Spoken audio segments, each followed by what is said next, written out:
All right, this is the hands-on review for the Suunto Fitness 3. There's a lot of great things about this totally affordable fitness tracking watch.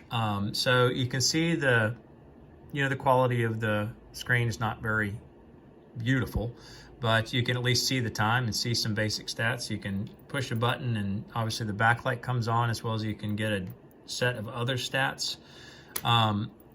The bands are 20 millimeter quick release, which is great for swapping out. One of the best things about Suunto, two best things about this watch in particular, is that they have their highest performing optical heart rate sensor into this basic lower cost watch.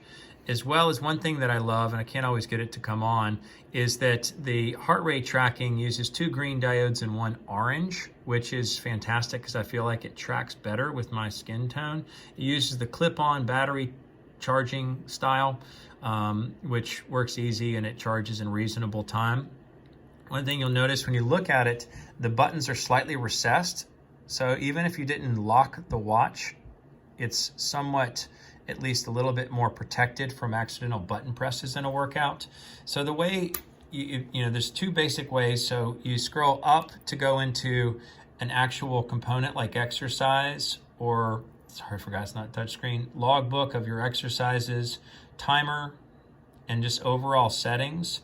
So you scroll up for the main menus, and then you scroll down for the details from the day. So there's the heart rate tracking. You push one button to the side, it'll show you your heart rate in a picture graph.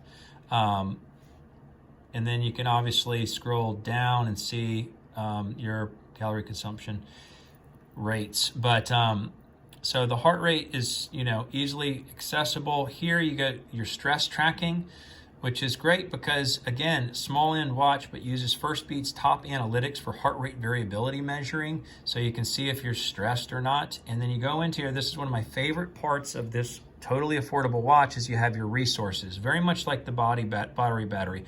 One thing I need to note is that it doesn't track your full history of resources, stress, heart rate, those types of things in the app. You get like a 7-day period that it'll track the last 7 days, which to me I found to be relatively all I would need. I don't really care how much resources I had or stress I had, 3 months ago. I just want to know week to week, but it's not available. Data doesn't stay. So you can see your resources here, which is again another very useful measure of how your overall health is doing. You have your steps. You can dig into that to see how your steps were per day or the calorie burn per day. You can scroll down to see more information of yesterday versus today. And back to steps, seeing your steps yesterday, Sunday, Saturday, and so on. So that's the step portion. You have your training portion, which just tracks your last training session. And you can set up a training plan, which again, totally affordable watch that has the ability to act like a higher end watch. Sleep, I love that they have a widget for this. Not every device does, or at least I'm thinking of Garmin that just doesn't put the sleep in the widget itself, which I just think makes no sense whatsoever since they have all these other capabilities. But here you can look in your sleep and see the averages over time. You can see the quality of the sleep, the amount of time of the sleep. So you can even see that it's given you sort of an analysis built into it. Moderate 8 hours, moderate 8 hours, moderate 7 hours, poor 7 hours, poor 4 hours, 50 minutes. Obviously that's poor night's sleep. Your average sleep details. This is all just built into the watch. So you can see components. Another thing, again, is it doesn't track the full details of your sleep history, although it does track some basic components of the sleep history. So sleep, sorry I didn't go back far enough. Last night, and then you can do fitness level instruction, so you can do somewhat quasi training.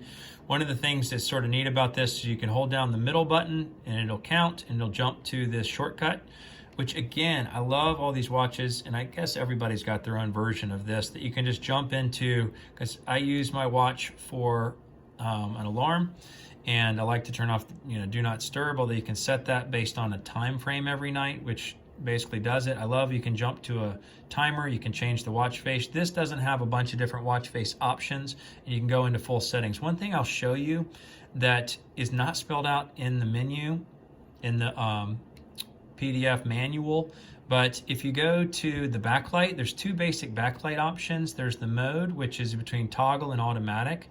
So if you go to the toggle mode, it just stays on more of the time, other than just turning it on with the button press.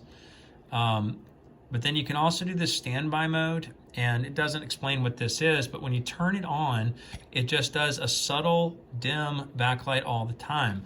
I was having problems at night. One of the things that's not great about this, but hey, it's an affordable high-end fitness tracker, is that you couldn't really see it very well. So it's very dark screen. So this mode just gives you a constant backlight at all times, so that you just sort of have it readily available when you want just to glance down at the time on your watch and don't want to have to push a button.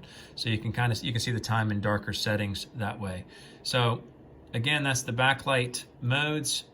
This is the Suunto Fitness 3 hands-on review, and you can do an analog version. There's a few different versions of watch faces you can put on there, but overall, just an excellent fitness tracking watch for the price that it's available for, especially in the pre-owned category of eBay. Again, CrossFitTracking.com. Thanks so much.